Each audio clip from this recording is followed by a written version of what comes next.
नमस्ते दोस्तों, विज्ञान भैरव तंत्र की इस यात्रा में आपका स्वागत है। आज हम 24वें सूत्र की ओर चलेंगे।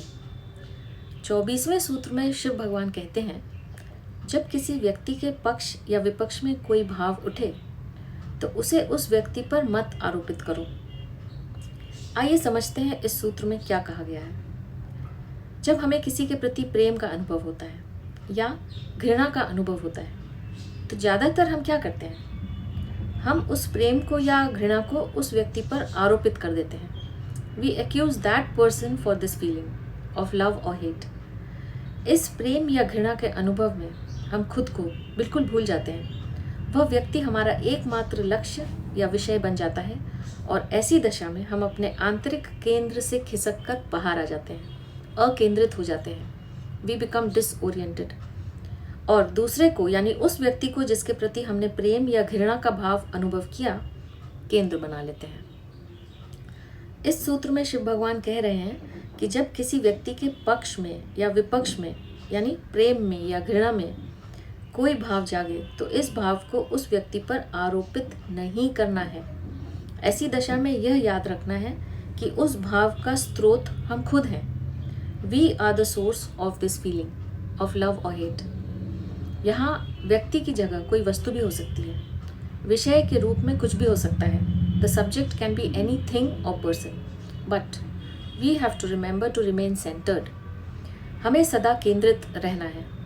याद रहे कि हम स्रोत हैं, we are the source of this feeling, और विषय की तरफ गति न करके स्रोत की तरफ गति करनी है। We have to journey towards the source and not the subject.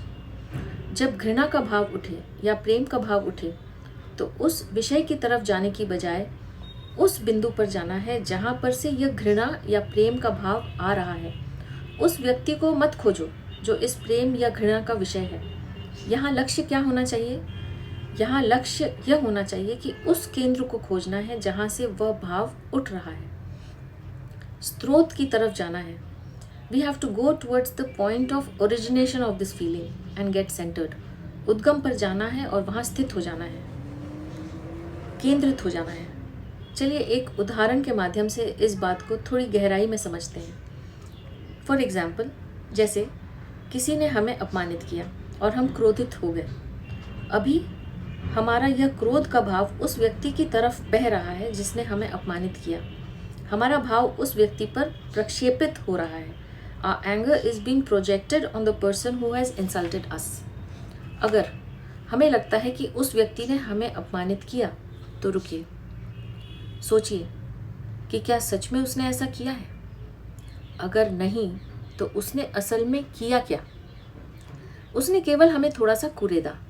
उसने हमारे क्रोध को उभरने में ज़रा सी मदद की, लेकिन यह क्रोध हमारा है। The other person has just scratched the surface of our anger, which is actually inside us.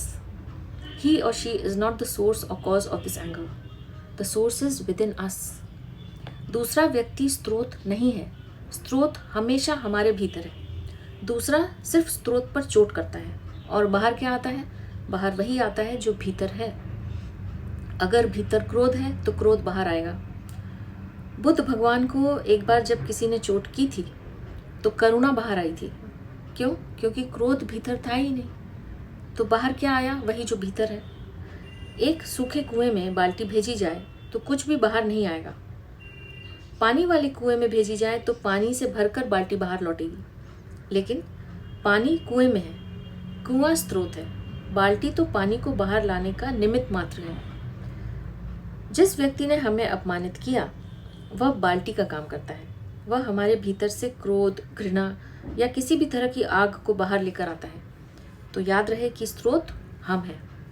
इस विधि के प्रयोग में इस बात का विशेष ध्यान रखना है कि दूसरों पर हम जो भी भाव प्रक्षेपित करते हैं, प्रोजेक्ट करते हैं, उसका स्रोत हमेशा हमारे भीतर है।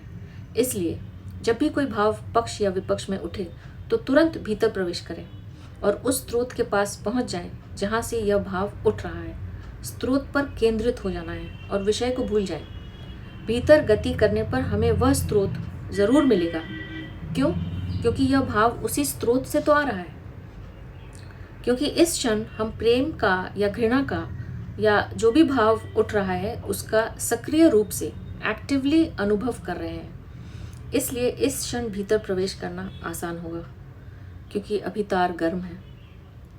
और भीतर जाकर जब हम उस स्रोत के शीतल बिंदु पर पहुंचेंगे तो अचानक एक भिन्न आयाम, एक दूसरा ही संसार सामने खुलने लगेगा। तो यह थी 24वीं विधि। इस विधि का आप ज़रूर प्रयोग कीजिए।